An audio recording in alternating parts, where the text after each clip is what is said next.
Greetings, Earthlings. Today I'm back with a review of a brand new microphone from a company that is absolutely shameless. That microphone being the Behringer BX2020, or is it BS2020? I think it's BS2020. If you are interested in this microphone, it will cost you around $60.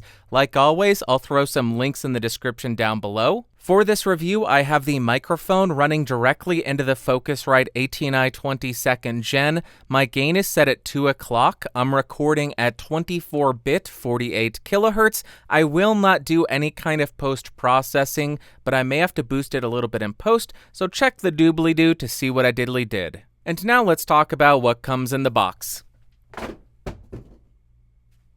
Of course, you are going to get the microphone. You will get a hard microphone mount as well as a 5/8 to 3/8 inch microphone stand adapter. You'll get a zippered storage pouch and some documentation. Then as far as the build quality, I really don't have any complaints about it. It does have a metal body, it has a metal mesh grill, which does not have any give to it. There are no buttons or switches as we move around the microphone. It is a very bare bones microphone. The bottom has an XLR port, which is backwards, but to most people that won't matter. And if you care about the manufacturing location, this mic is made in China.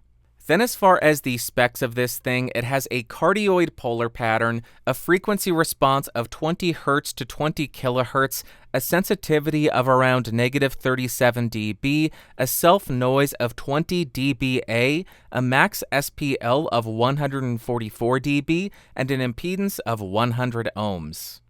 Now I'm spinning around the BX2020 to 90 degrees so you can hear the off-axis rejection and coloration. We'll continue around the microphone to 180 degrees. Here's what the rear of the mic sounds like. Continuing around to the second 90-degree angle. There we go. And then rotating and ending at the front of the microphone. Now let's see how well this microphone does at rejecting plosives. Please bring pizza pronto. Please bring pizza pronto. Please bring pizza pronto. Now I'm right on top of the microphone to demonstrate the proximity effect on this thing. About 3 inches off of the microphone, and here is how it's sounding. About 1 foot away from the microphone. Now we are 2 feet away from the microphone, and here we are about 4 feet away from the microphone. I need to get this area checked out. This is just getting strange. Now I'm typing on a keyboard with Gatoron blue switches to see how much of my voice versus how much of the keyboard it picks up. And for all the super cool gaming folk out there, now I'm typing on the sad W keys. Here is how the microphone sounds in a well-treated room. And here is how the microphone sounds in a completely untreated room. Now to see how well the provided mount isolates the microphone, I'll go ahead and tap on the desk so we can see how much of that noise it picks up. And then I'll tap on the boom arm.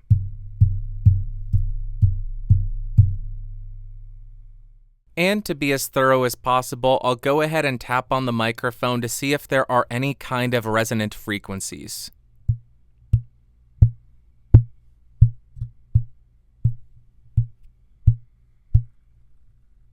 And now, like we always do, we're going to do a quick comparison between the Behringer BX2020 and a bunch of other microphones that are available on the market, so we can see how this microphone compares against the competition.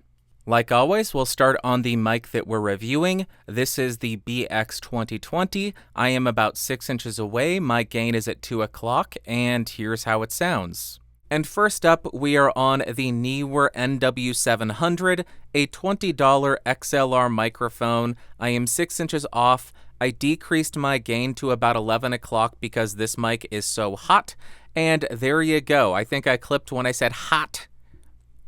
No matter. Let's go back to the Behringer. Back on the BX2020 again, and here's how it sounds. Make sure to check the lower third to see how much I boost each of these mics, and let's jump to the next one. Next, we are on one of Behringer's older microphones. This is the C1, which is a $45 XLR condenser microphone, 6 inches off, gain still at 2 o'clock, and there you go, $45 versus $60. And 10 years old versus a month old? I don't know when the BX2020 came out. A year old. Let's go with that. Here's another quick sample of the BX2020 so you can hear how it sounds. Let's jump to the next one.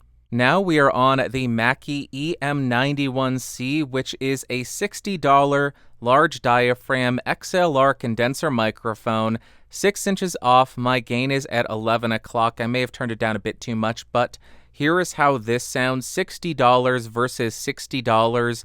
Which one do you prefer the sound of? Let's jump back to the Behringer and do more tests.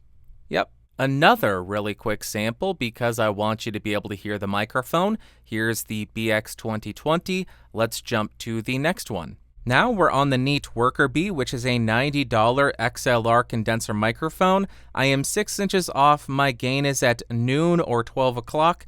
I'm having to adjust the gain a lot in this comparison, but pay that no, never mind. I will notate all of that in the lower third. This is the Neat Worker B, 12 o'clock, 6 inches off. There you go. Next microphone.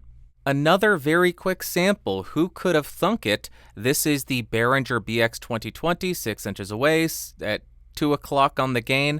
Next microphone. Now we are on the MXL V67. This is a $100 XLR condenser microphone, 6 inches off, gain at 2 o'clock, and here is how this sounds. I don't think I need to say XLR condenser microphone. Every single one of these is an XLR condenser microphone. Oh well, this is the MXL V67. Let's jump back to the Behringer and do more tests. I hope by now you have gotten the picture. You've seen the pattern. We're back on the BX2020. Here's how it sounds. Check the lower third, and let's do some more comparison versus series things. And now we are on the microphone that the BS2020 appears to be hearkening back to, if I can say that. This is the AT2020, 6 inches off, gain at 2 o'clock. This is another $100 microphone, and here is how it compares against the BS2020. Let's jump back to the BS2020 and do more comparisons. All right, we're coming up on the end. I think this is the BX2020, 6 inches off, gain at 2 o'clock. Let's go to another microphone, and then we have a few more, or maybe one more, I don't know. Next, we are on the blue Ember, which is another $100 microphone. I am 6 inches off, gain still at 2 o'clock, and here is how it sounds. Blue's offering versus Behringer's offering. Which one do you prefer? Let's jump back to the Behringer and do a couple more comparisons. BX2020, again, 6 inches off, nothing has changed. Enjoy the sound of it, listen to it, understand it, and let's go to another microphone. Now we're on the AKG P120, no high pass filter, no pad.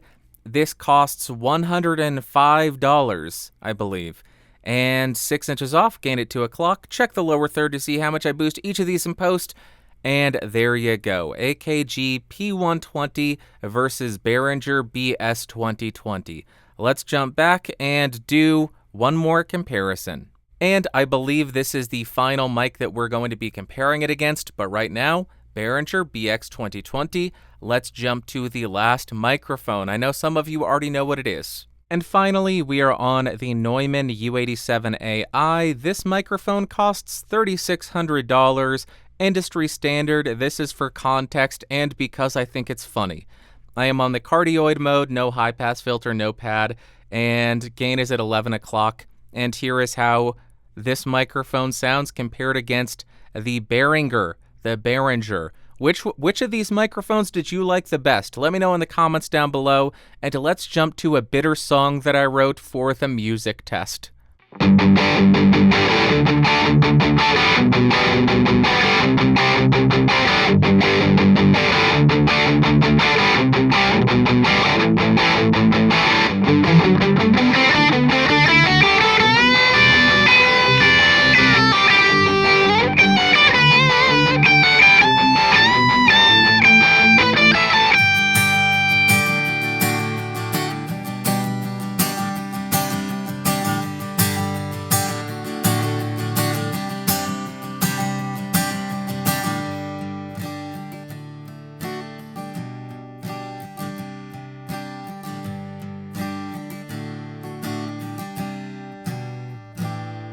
It's not that I hate you, it's that I don't care what you have to say, because I think you're dumb.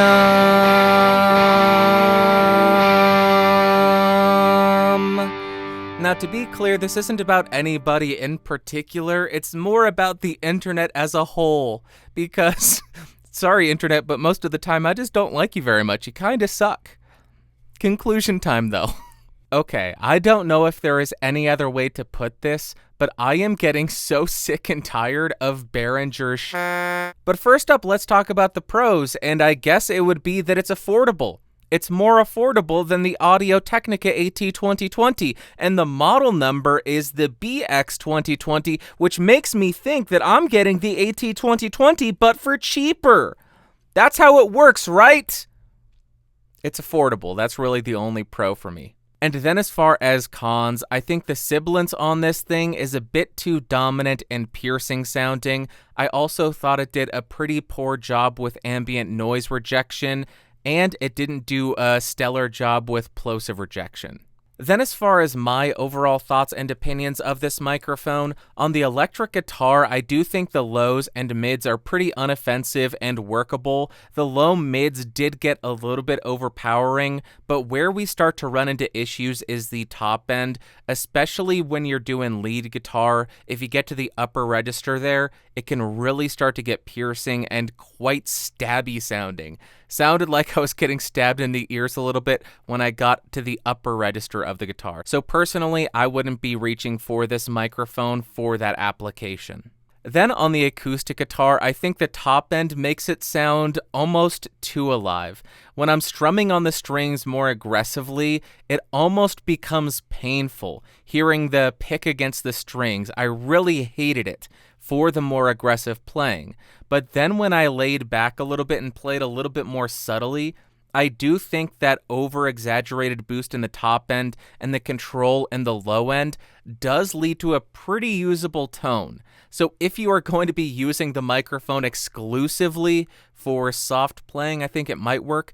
But if you're doing more aggressive or more dynamic playing, probably not going to be something I'd be reaching for. Then for singing, it's the same thing again. The lows and mids are perfectly fine. It's not going to win awards, but it's nothing offensive. It's nothing that's going to be too difficult to work with. But then you get to the upper end, and the boost there makes it sound a bit too artificial. Also, you have the issue with the sibilance getting a little bit stabby and piercing. This really hate how that sounds. So for singing, again, not something I'm going to be reaching for. And lastly, for spoken word, I think it lacks a bit too much body because of the roll-off they do in the low end. The midsection, again, nothing offensive, nothing great, but nothing terrible. And then you get the top end, which is a bit artificial. And the main issue I hear for spoken word is the sibilance. That will get very grating over long periods. So if you are going to be doing VO, probably not going to be my first recommendation. And to wrap up, would I recommend the Behringer BX2020?